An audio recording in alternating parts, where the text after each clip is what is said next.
Welcome, everyone. And today we're going to be talking about cybersecurity trends in 2023. And so obviously, as the title says, what's next for IT and security leaders? So we have obviously interesting topics to cover today. We have great speakers here. And the expectation for today will obviously talk about the trends, right? That's the biggest thing. And it's always a big question what to focus on. There's many different buzzwords coming up and flying around, and there's so much noise in the IT industry, in cybersecurity industry. So obviously it's sometimes difficult to cherry pick what's good to focus on and what is just the trend that's probably going to die off. And the goal is to walk away with probably at least slightly better understanding of current trends. What recommendations we can obviously have, what to address, how to address in terms of those trends, and what's up and coming, what could be following up over the next couple of years. So that's going to be the big focus for us today. And probably to lay that foundation as well, the couple of trends I really want to make sure that we focus on as well to make sure that we cover during the webinar. So we're going to look to cover ransomware. We're going to look to cover AI, so artificial intelligence, zero trust, and passwordless. Those are four big trends and buzzwords being thrown around everywhere. So obviously we'll look to cover those. And without further ado, I want to introduce the speakers. So we have two excellent speakers. We have Frida Kreitzer. She's currently an IT manager at SkySafe. And we have Matt Lee, Senior Director of Security and Compliance at Pax8. Both speakers have very vast experience in leading and guiding IT organizations directly, as well as trusted advisors. So between these two experts, we're going to be in excellent hands today to cover set topics, to talk about the trends, because these, both Frida and Matt, they do this on daily basis. They talk about big trends, and obviously they'll be able to provide invaluable information to us all. And myself, I'm Gerald Kosilis. I'm VP of Business and Channel Operations at Nord Security. And I deal with IT and security leaders on a daily basis that actually face these type of trends. And interestingly enough, I look to involve even on those conversations, people like Frida, people like Matt, to help guide those IT professionals, IT cybersecurity leaders as well, in making sure that the right tools are implemented in their environment and the right focus goes into the right place. So welcome, guys. Good to have you here. Yeah, thanks for having us. Thank you. Excellent. So why don't we focus on current landscape, where we are currently. And, the landscape itself is, to no surprise, has shifted a lot since the COVID started, right? 2019 itself, towards the end of 2019. It changed many things for many different organizations, many IT leaders as well. So what would you say is the biggest cybersecurity trend that kind of shifted the paradigm, shifted the industry itself, that maybe became just from the buzzword and gone into the major trend that is being seen this year also? Anything comes to your mind, Matt? I think you have this summation of a perfect set of scenario conditions, right? Race conditions, in the sense that you had COVID, everyone was shifted to this disparate location using technology not meant for that, in ways that weren't meant to scale that way. And we always talk about COVID and how much it changed the landscape, but I don't think that's as much the case as a catalyst and a byproduct. I think what changed drastically is we actually started feeling the pains of a threat actor's endeavors, right? If you look back and before that time, yeah, there was a green dot on every corner and you had a lot of fraud, but really at that time, Bitcoin had really come into a very, very good position. There was a lot of adoption. There was a lot of capital tied into those things. And at the same time, in 2019, in December, and you could do an Ask Me How I Know session at some point, but you started having the ransomware groups switch to a double extortion methodology where they were exfilling the data as well as ransoming. And in the past, in those last 2 years before that, during ransomware, IT leaders are gone, we have good backups. Great. Thanks. I'm getting better at backup. Good. Thank you for that help. Right. And they'd restore and they would deal with it in that way. But then when double extortion happened, you now had basically the definitions of a breach in conjunction with ransomware and the pains that went along with that, and the pains of the exfil short story is, I think it made those two conditions came together to bring it a lot closer to home, to ramp up quite rapidly, to wake up a US and multiple federal government space across all of the Five Eyes communities and certainly Europe and other extensibilities. But the big shift, the big trend that's, I think, shifted in that is people are actually trying to solve the cybersecurity problem, like for realsies as a business at the SMB and mid-market. So Yeah. anyways, my initial thoughts anyway. I want to hear more about that last part. I want to hear how we're going to solve the cybersecurity problem. But yes, you're right on. You make a really good point. None of this is new in IT, right? Disaster recovery is something that we should always know how to do and be prepared to do. I think what's disappointing is that the trend is very much ransomware still, right? And we knew that this would increase over the pandemic. Of course, as to your points, Matt, but it's just unfortunate. Like for instance, the Oakland Police Department was very badly hit. And when it's the police, it's always sad because I know that the reality is they can't, go to Russia and be like, hey, one of your guys hacked us. Could you not? Right. Yeah. But I just wish they could arrest the perpetrators. That would be very nice. Social engineering, I get, right. That's going to continue to be a thing. But yeah, ransomware is still very alive. Frida, and wouldn't you probably say that things like, COVID, like police getting hit with ransomware attacks, in a way, it's an eye opener. So obviously the effect of it that happens obviously is bad. But then things like that outline vulnerabilities and the focus for businesses shifting, making sure that actually this is an eye opener. This is something that everyone should have focused on. And these aren't new things. It just suddenly gets highlighted how much of a problem that is for businesses of not really thinking or focusing on the right things at the right time. Right on. 100%. Yeah. Cool. And even as you look at ransomware, I think it's going to continue to develop. As we saw from Coveware's report at the end of last year, we actually saw a dip in ransomware payments. And as you see that happen, as you see people start to fight back against that, they will change, right? I think a lot of people think of these threat actors and cybersecurity attackers as, kind of unorganized, but no, they're in business. They have ROIs. They have expectations of return. They understand, like Lockbit has their own vulnerability disclosure program. How many of the companies listening today actually have a VDP like that? Yeah. Right. But Lockbit does, the ransomware group. Right.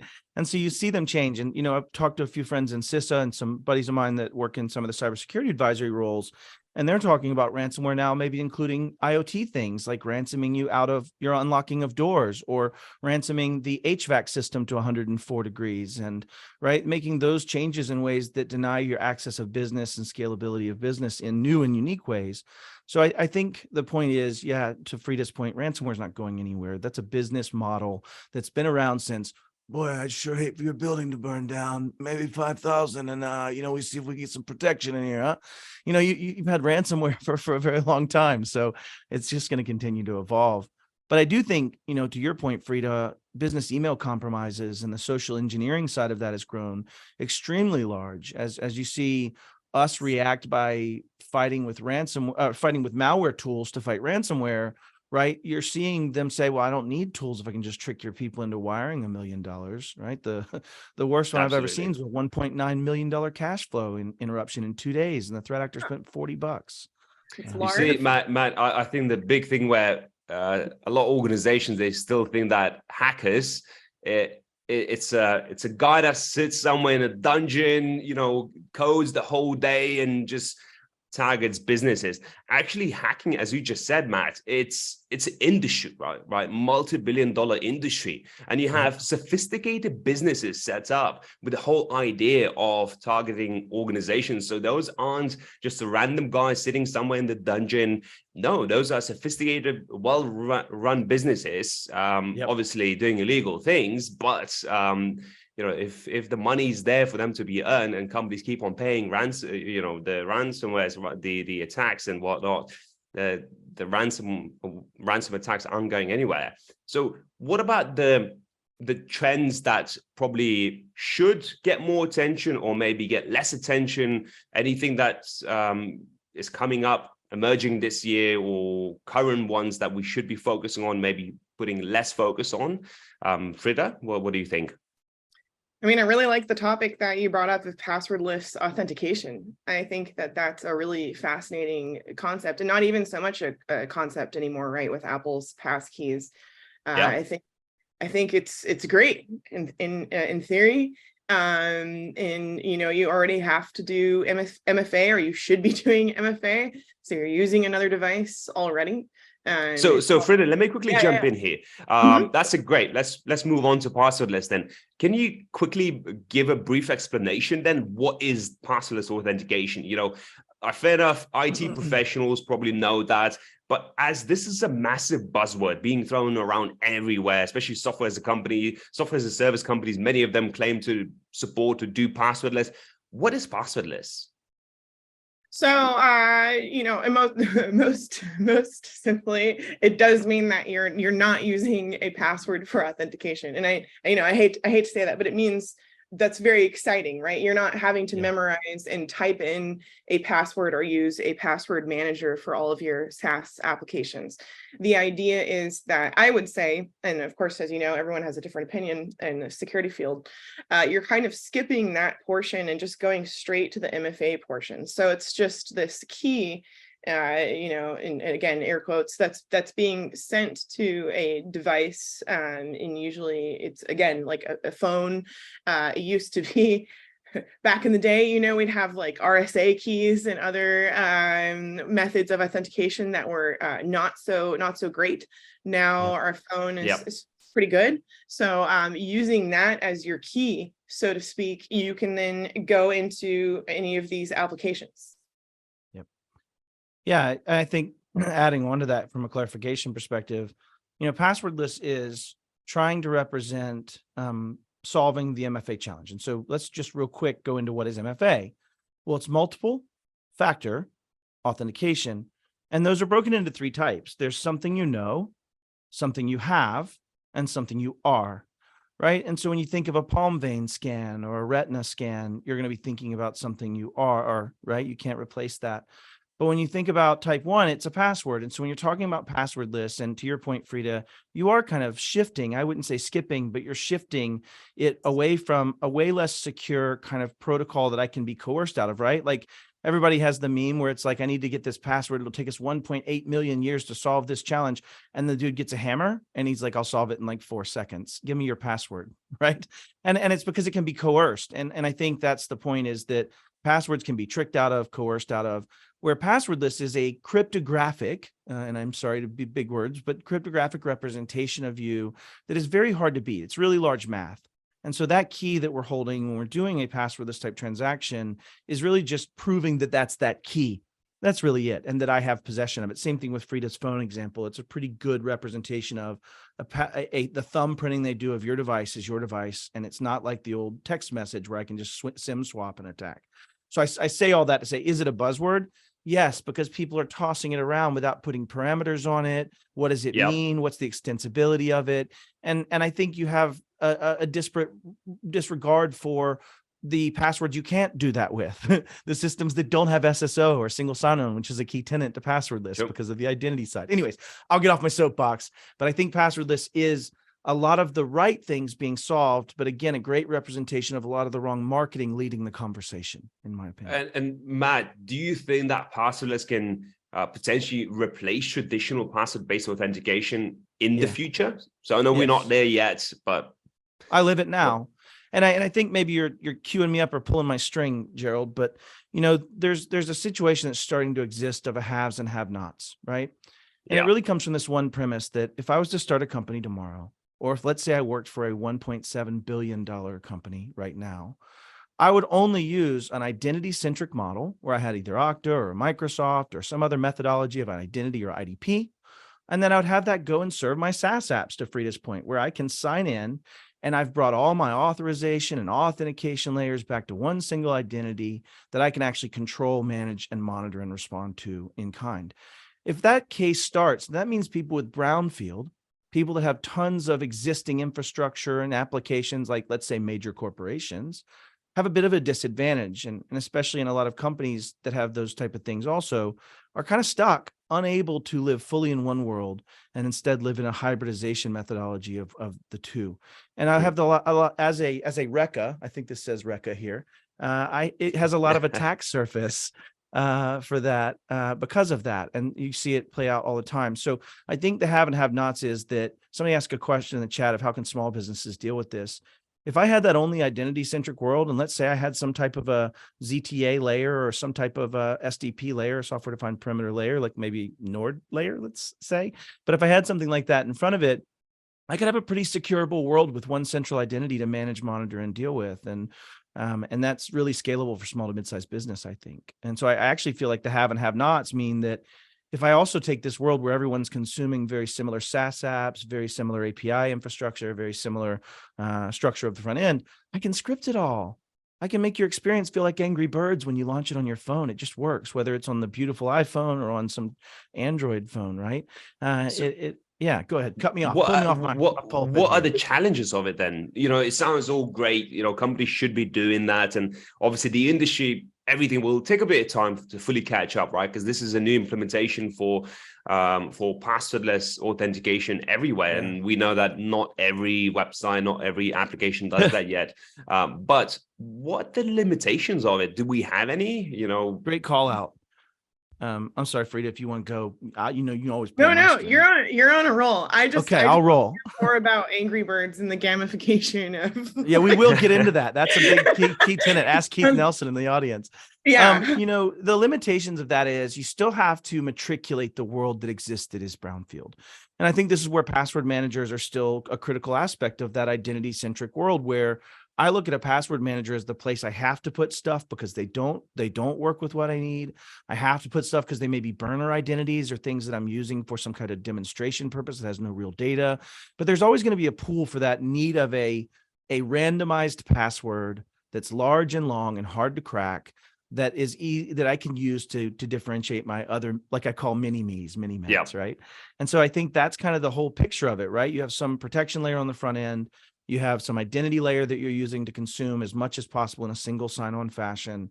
And then you script that. Now, back to your question of what's the risk of that? Well, if that IDP is down, you're really screwed, even if the other software is not down, right? That's a real challenge.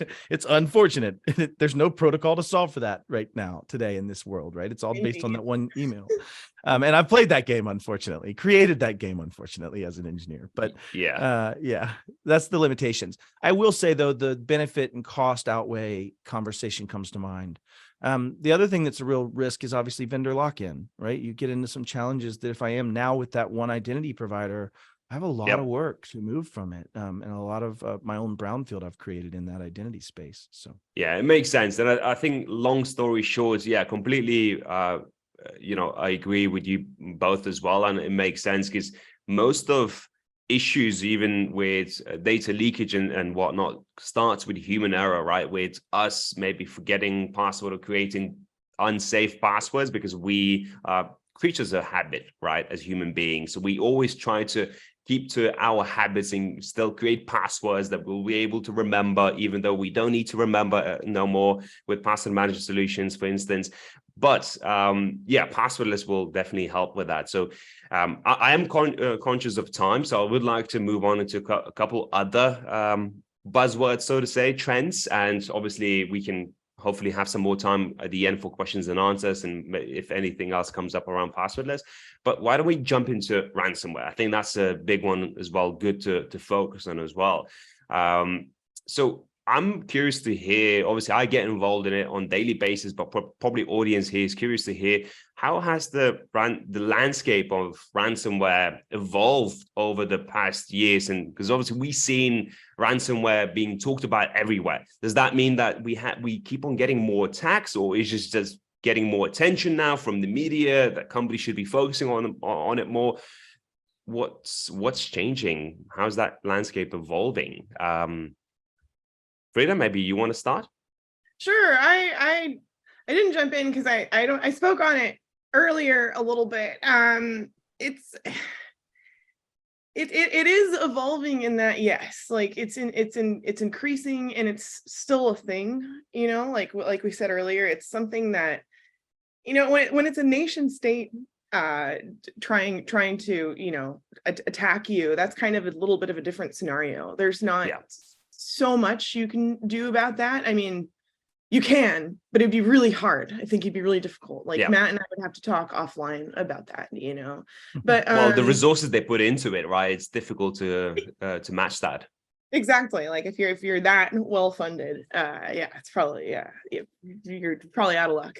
But it's something I wish that we could stop, particularly if it's, again, the police, like, I wish we could go after the perpetrator and kind of end this, because it's nothing new. It's moved to cryptocurrency, but like we were talking about earlier, I joked the other day with a security professional in the field, like, maybe I'm in the wrong industry. Maybe I should do IT for ransomware attackers, because they'll gladly walk you through steps to get cryptocurrency, right? Like, so that's one way in which it's evolved. I would say it's also evolving in a couple ways that you actually mentioned, Frida. So, wish we could arrest them. I actually have been privy and part of an arrest that's been a result of that. And you are seeing an awakening of not only Department of Justice in the US, but also these multi-collaborative European, US aspects of this, where we are starting to touch and interrupt. And if you look at the NATI strategy, which is what I'm calling it, but it's the National Cybersecurity Strategy in the US, they've talked about, disrupt and dismantle ransomware gangs, right? And that's one of the critical strategies in that. And you've started seeing it play out. To the point of how has it evolved, though, I want to go back into that, how much of an ecosystem it is. You have people whose sole job is to wash the cryptocurrency, right? Once the illicit funds have been obtained, to hide the wallet. Why? Because the Department of Justice is absolutely starting to sanction and claw back those funds. They've been able to start stealing those from the crypto exchanges and putting freezes on it and actually interrupting some of the crypto business, which is why I think you've seen such a lean into the ACH wire fraud. That's a little harder for them to have those same clawback provisions in the traditional way. So you've seen a lot of that, but you think about it this way, it's developed an ecosystem. Like, I could be a bloke that just breaks into companies and that's it, right? That's called an initial access broker. And I could be somebody that actually then goes and sells that. And you've heard of SaaS, or software as a service. There's RAS, which is ransomware as a service, right? There's people that literally will say, I'm going to get you this much fund and I participate 33%, put up 0.5 Bitcoin so that you can participate in this run, and we'll help you deploy this ransomware. So that means that I can go to a marketplace and not only find a victim, find another margin to actually extract that victim from a percentage perspective, and make monetization of that through Bitcoin that can be washed for another 10 points that I can then walk out with X dollars of illicit washed cash as a fundage. That means all of that had to be built. All of that was built out of need, just like everything in our capitalistic world has been built. And so ransomware is evolving in so many ways through that. And that's the other challenge is, when you see the mob in the US in the 30s, and as alcohol became legal again, they already had so much momentum as an organization, they had to pivot to something else illicit. And they had all the infrastructure, all the capabilities to do so. And so drugs became the next step. And I think that's the point, is we've seen these ransomware gangs build an economy, a GDP that, if you looked at the news last year, was equivalent to and only third to or fourth to the United States, China, and India in a GDP fashion. I mean, cybersecurity losses was the GDP of somebody in the playership of the United States, India, and China. And right? Like, it's ridiculous. It boggles the mind. Yeah. That's why I'm still stunned. I saw a great question come up, and it's actually a valid point. So Puyan asking, with cybersecurity threats and everything going more into cloud, right? And we hosting data in the cloud more than ever before. That's obviously started as a trend a little while back also. Does that mean that we could be safer now if we go back in house, if we start storing data on-prem and start buying file servers, on-prem devices and stuff, and storing data there? How should businesses react to software as a service, ransomware as a service, things like that? What should be done? Now, you or me? Me. No. Okay. Well, both. We can take turns. You go first. I'll punch second. I'll hold it. The answer is no, in short. And I know, many things are a gray area, but there's pros and cons to both situations, right? Like, yes, again, like if we were to all go to floppy disks, like maybe that would be Don't want to go there. some way, right? Because that's like a Zip deterrent. drives. Like a thief, you need to have like the hardware to read that and all that. But anyways, yes, and no, and that we talked about, and Matt in particular, things moving to more of a physical realm. And that's not great for that situation, right? Because then we're talking about, okay, does the building have glass at all? Are the doors easily opened with, any kind of tool virtually? Talking about messing with the HVAC. I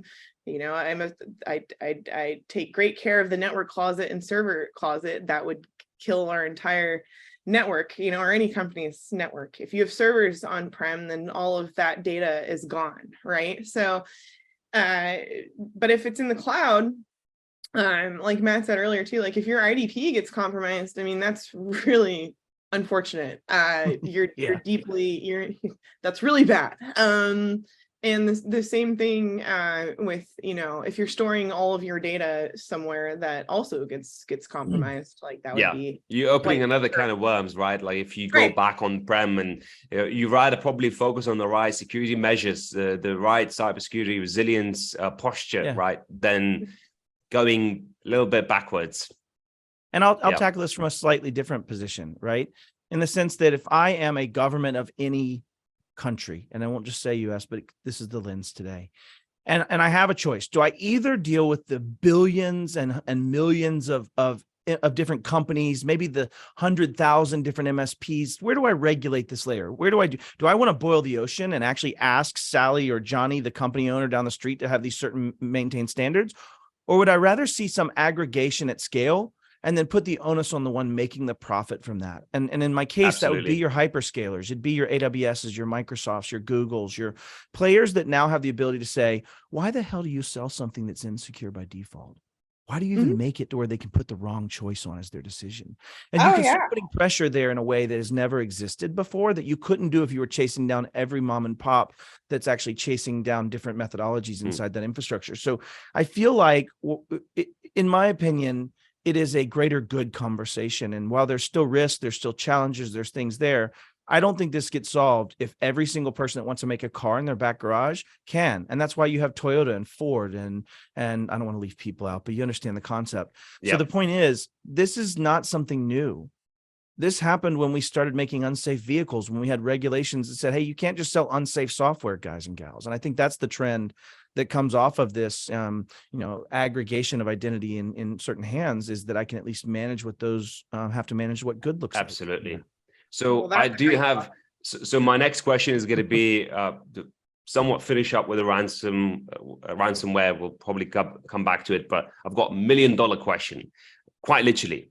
And that could go into your personal experiences. I know in the prep call, we talked about personal experiences around ransomware.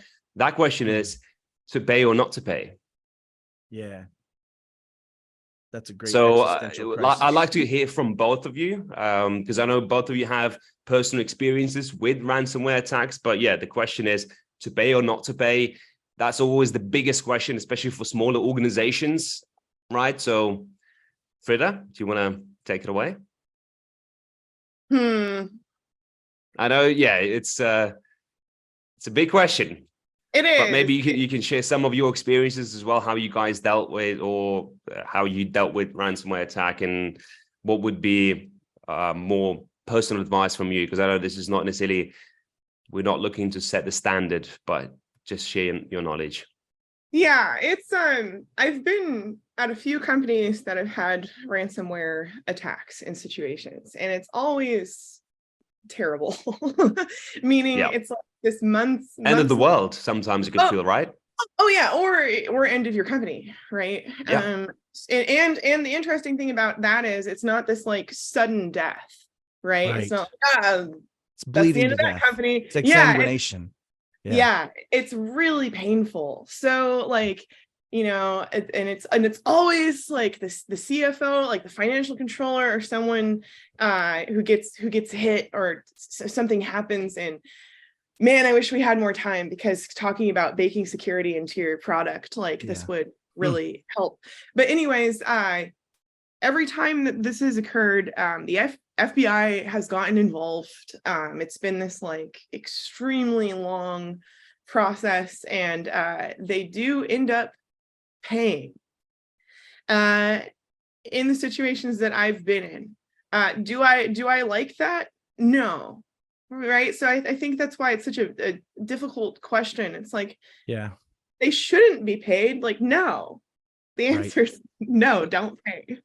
How does the business then make sure or that they don't get blackmailed again from the same attackers? Well, how do they get the them? Matter. They will get blackmailed again and again, whether they pay or they don't pay. Now that you're a target, you are a target, right? We know that you're vulnerable. The odds that you've suddenly baked security into your software and are now really proactive are very low, unfortunately. Again, like, it's nothing new. Well, especially as you have to make it public, right? That you got attacked, especially if you're a larger organization. Exactly. So, well, and they usually do that for you on their Lockbit ransomware page, right? So and that puts a target on your back. Yeah. And other hackers, right, sitting in the dungeon somewhere, they'll be thinking, "Oh, I didn't go after that company. I need to cash in also."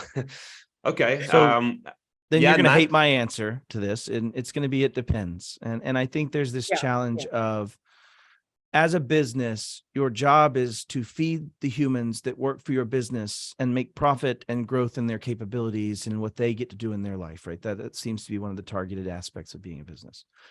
And so when you say that, it depends. I mean, when we had our event, so we had acquired an MSP. That MSP was ransomed within a few months of acquisition, and they had families that needed to be fed, and there were certain things that we were able to recover, and it was great. And sometimes we had to pay, and there were a couple that we had to pay, and each one of those is a business by business decision. It's also looking at where the funds are going, and a lot of that's even changing in that landscape of the OFAC list, right? But you're seeing a shift in that. And so I paid at our MSP so that I could get the decryption keys on the server to prove the gross negligence that it had never been dealt with from an IR perspective for the previous two ransomwares. And so it depends. For me, it's typically a balance of greater good. And I think that's where I would try to make that decision of what's in the best interest of everyone involved, the company, the customers, the patients. I mean, think of some of the double extortion that's happened and triple extortion, where now not only are they egressing the data, they're actually calling Matt Lee and going, "Hey, Matt, I want to read you some of your therapist notes and some of the things we're going to be making public. You need to put pressure on them to pay, or you need to pay," or right. And so, you got to think of this as, what is the greater good of this? And to Frida's point, there's a 100% chance it comes out and becomes against you if you don't pay. And there's an X% chance if you do. And so it'll come down to the sensitivity of the data, the impact, the gravitas of it. And, all of those things come into conversation. I don't ever want to stand up on a pulpit and say one way or the other. Now, I would say we can get some government support from this by saying we as a government across the world don't mind executing companies. And that might be a good thing to say, and saying you cannot pay it is illegal. If you do, it'll become criminal.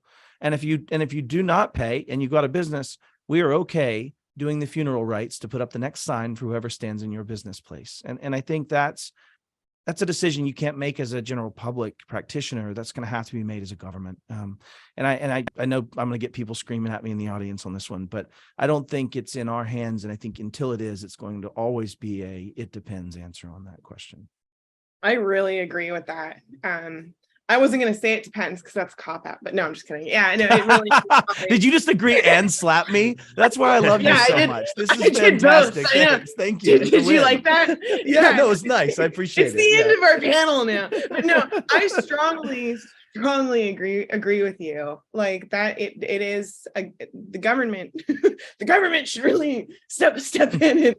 Yeah, and I'm not a huge big government guy, but I just feel like certain things fall to that space. We're very small. Yeah. No, I think these are great points from both of you, and it's a big decision to be made for the organization, right? And it's a slippery slope where you have to evaluate what will happen, both options and whatnot. Most importantly, probably would be for companies to start focusing on cyber resilience before something happens, right?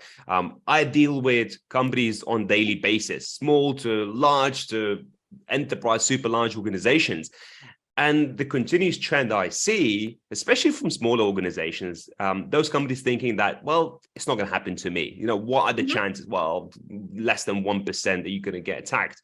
But then up to the point when it happens, and only then companies start looking at cyber resiliency tools like password management, NordPass, or remote access security gateway, like NordLayer, or other cybersecurity resilience tools itself. And that point, it's slightly too late because you suffered the cost already and you already have a target on your back. So probably biggest takeaway from this should be to the organizations and to the IT and cybersecurity leaders is start thinking about it now before you get hit, before your company gets hit. So that's a massive takeaway here. Matt? Yep, I know I raised my hand and everything. I'm trying to be super polite because I'm going to pull my string on this. I saw that. Nice. It's a mindset problem. This is what's wrong. In fact, Alyssa Absolutely. Miller stood up on stage. She's a famous CISO. She's awesome. And she said, listen, it's broken because when you do have those threat actors that win and you get a company that's motivated to pay all the stuff and put in all the things and do all the stuff they needed to do, they genuinely walk out believing that's done. That's broken.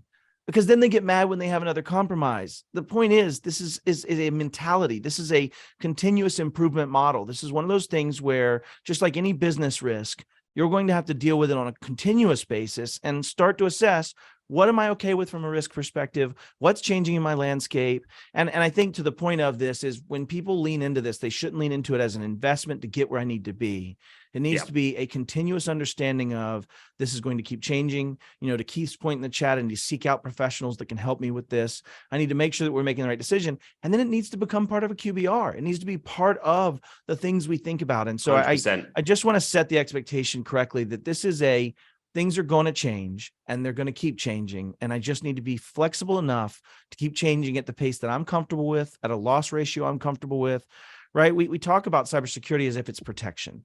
But if you look at NIST, it's identify, protect, detect, respond, recover. And I'm not the smartest guy. I'm from the South, but I would say that 3/5 of that is after the explosion. That's why it's detection, response, and recovery. And yet we focus in marketing only talking about the protection layer. So I do love your point. You're right. I would buy those tools and do those things, but with the expectation that I'm doing blast radius reduction.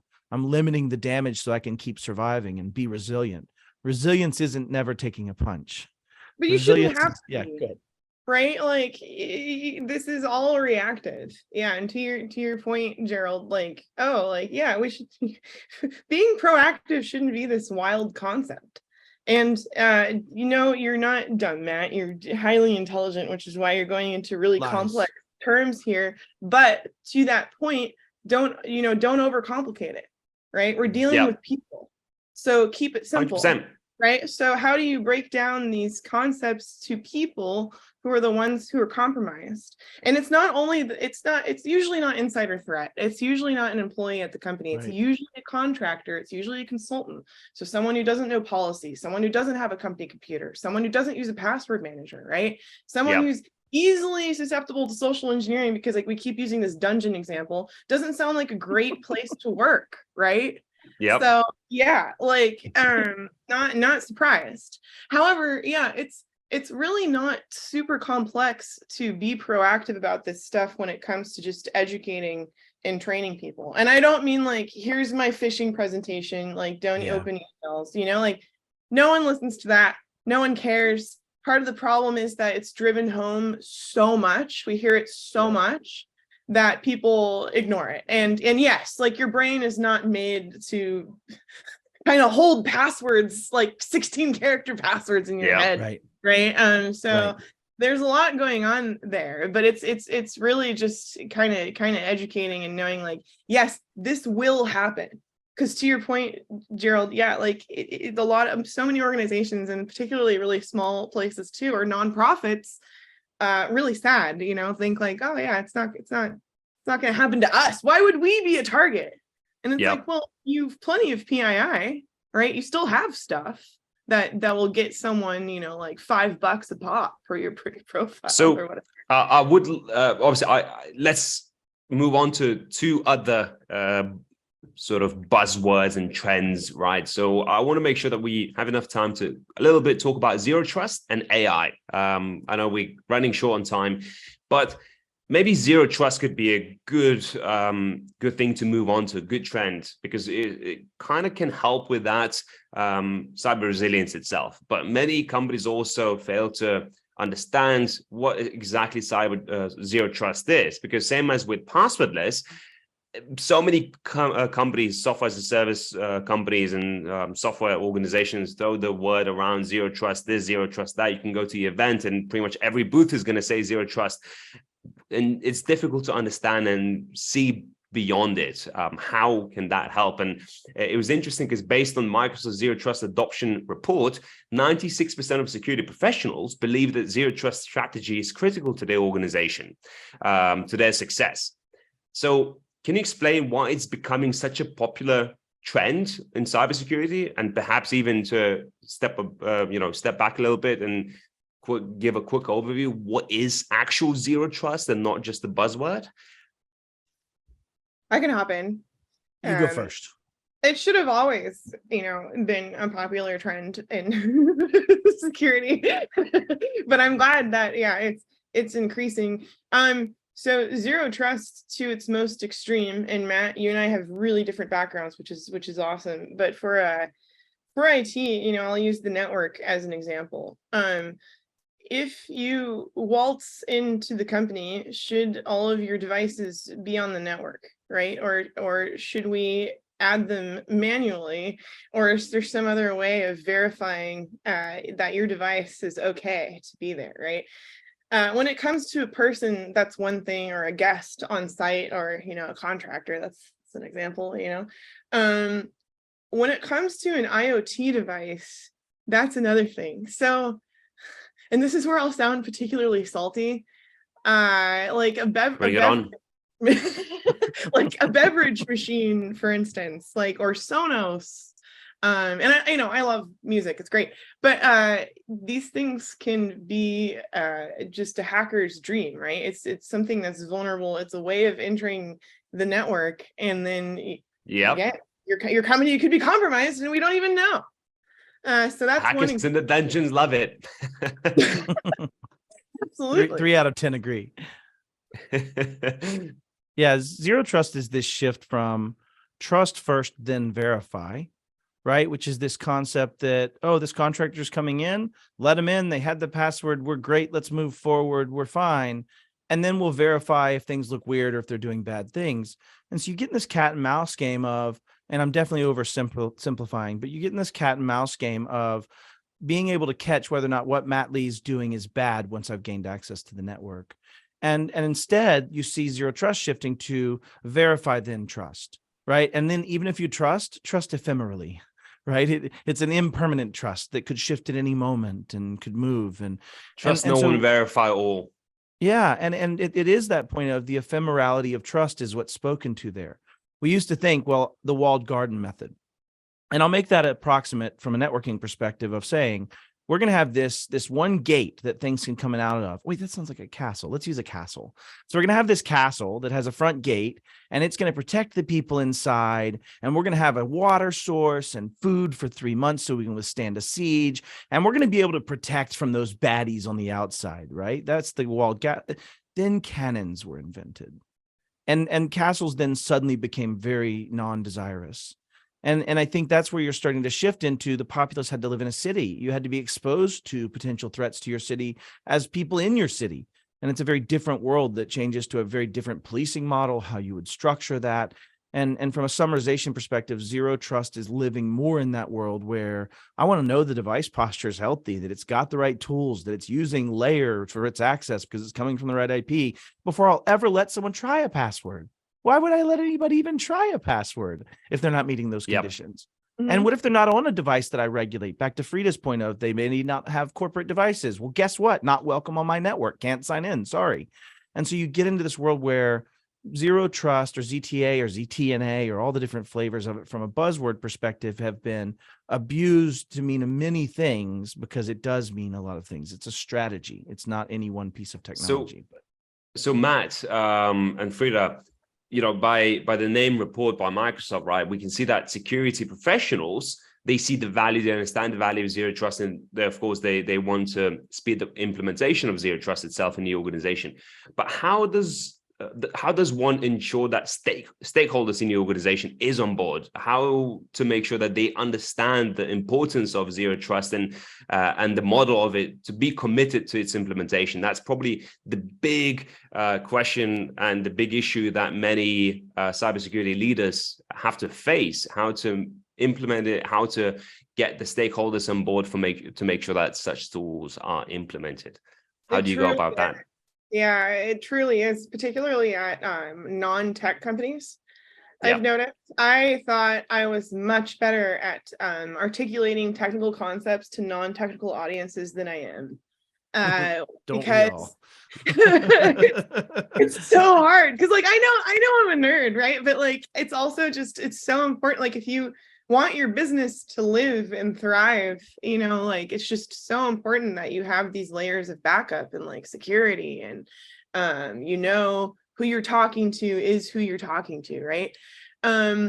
So yeah, that usually is really tough, especially for IT, because companies like to stick us in really random places. They're just like, oh yeah, you can live under HR, like you can live under finance. Yeah. It's like, okay, well, now I have to convince this person, right? Like how we're going to be technically secure. And I realized that this is, I guess I'm going in more of a negative direction here. I'll get positive in a second. That our job, and Matt, I don't know if this is the same for you, like our job is looked at as it's very problematic, right? We deal with problems, and we try to solve those problems, but ultimately our industry is full of problems. And for a lot of people, particularly non-technical people who aren't used to that landscape, that's extremely not only painful, but scary and overwhelming, right? And costly. It's costly. So how do we be as proactive as possible without breaking the company? Go. But you know what? You know what? Yeah. That's also not true, because businesses have solved this. I used to work for one of the largest road manufacturers in the world, at least as an IT consultant from the outside.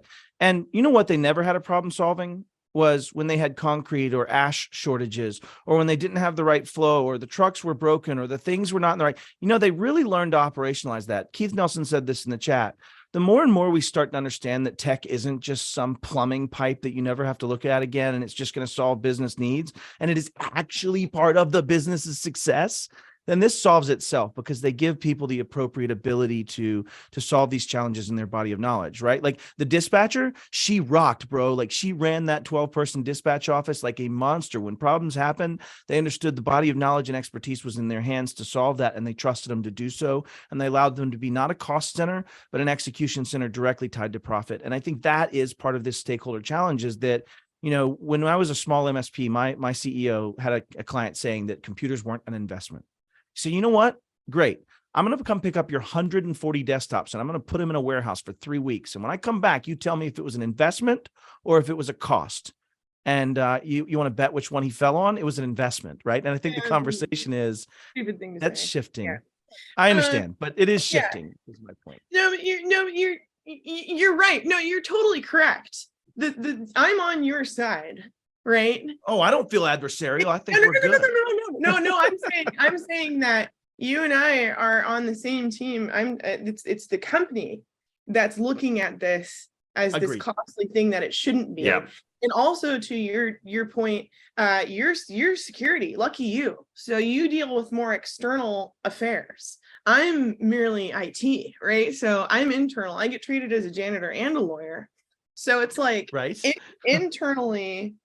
How do I convince you, like, oh, this is where you're most vulnerable, and this is how we need to be protected? Because that's always looked at a cost that's just totally unnecessary and extraneous. Like, no, we should be putting money into the product, you know, or external security affairs, right? Yeah.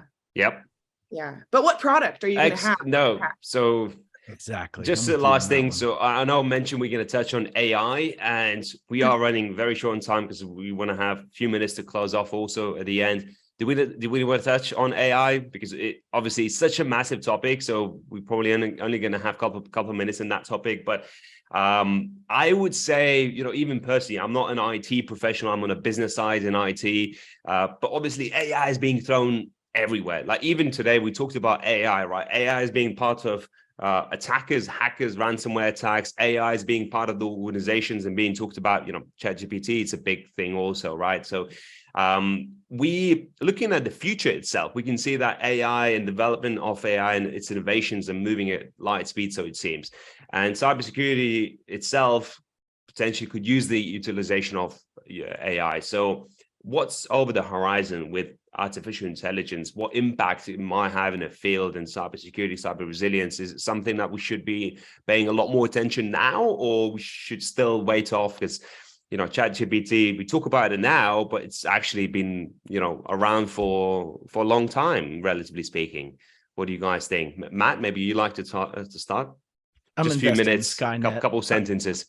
I'm investing in Skynet is the outcome of this.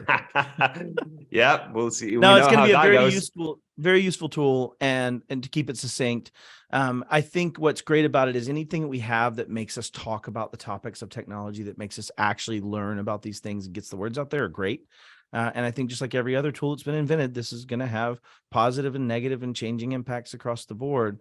And a lot of things are going to be easier as time goes on for some of these things. But without getting into my farm analogy, there were a lot of people that hated the tractor until they moved into town and had really cool new careers that would have never existed if we were just assisting on pulling plows. So anyways, I digress. No, right. I read a really interesting article from the FTC recently, and I highly recommend it. It's warning about AI hype and what we call AI. And what we classify as AI, right? So ChatGPT, yes, super cool, love it. Many a fun jaunt. It's written many cool songs. Many a fun jaunt. Yeah, indeed, indeed. But I think we should be careful what we do classify as AI. So absolutely. I worked in marketing before IT, so there's a special place in my heart for it. However, you gotta be careful with how we advertise this stuff and what we say AI is and what it can do.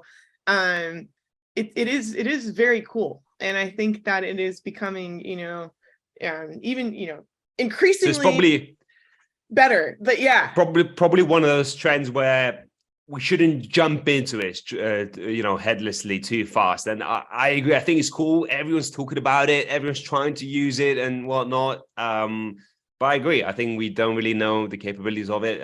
Obviously, there is.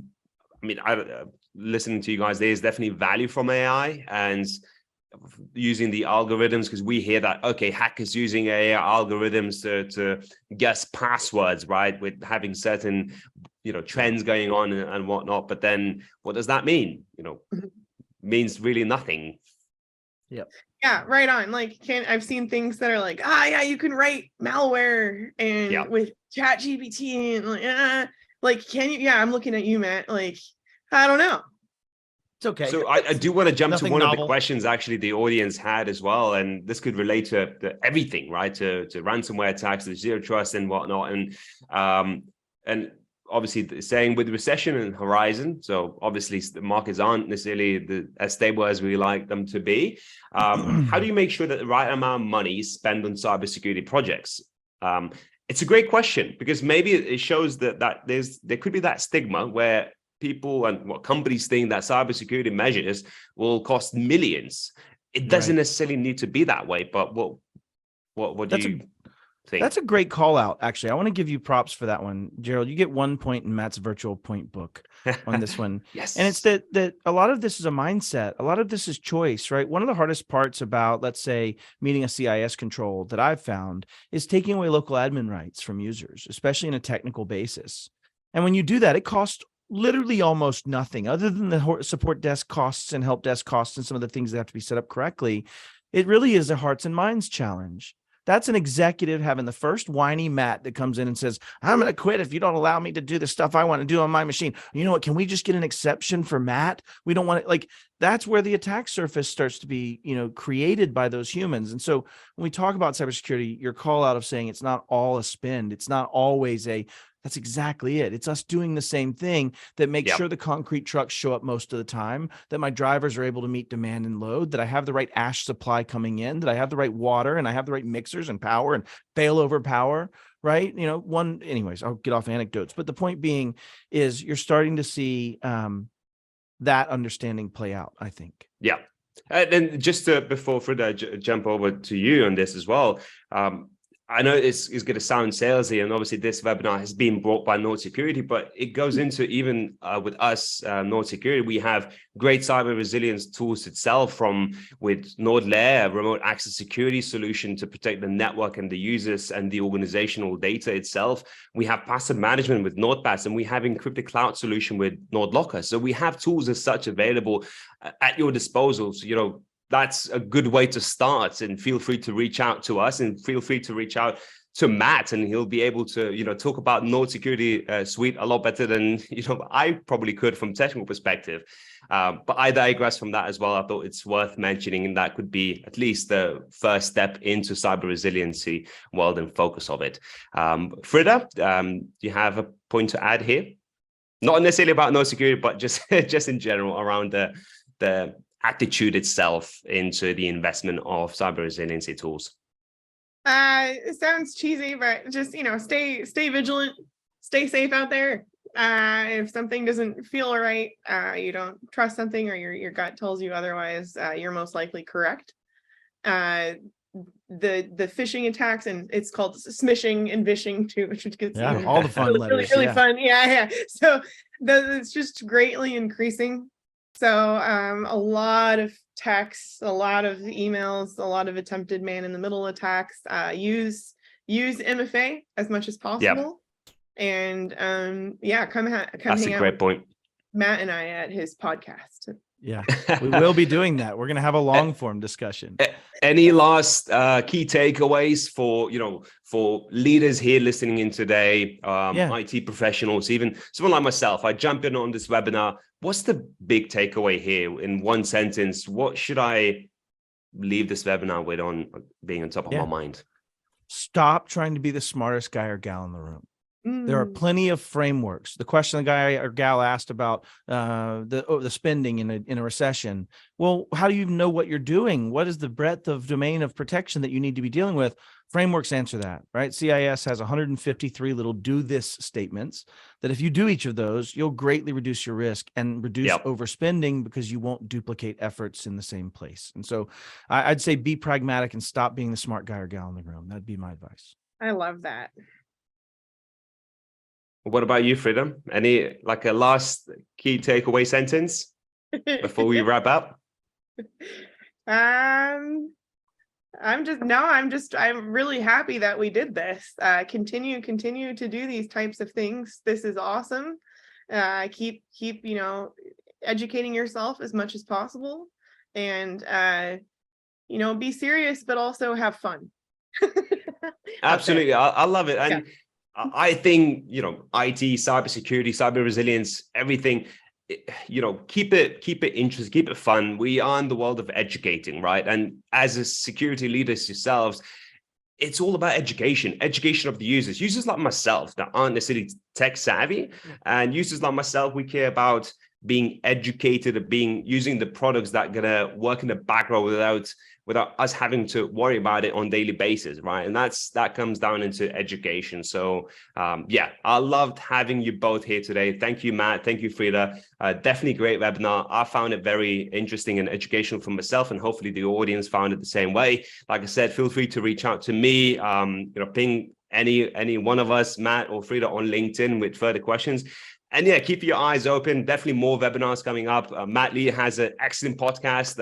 I've been on it. I can vouch for it. I know Frida's probably going to be on it as well. Yep. Yeah, let's do it again.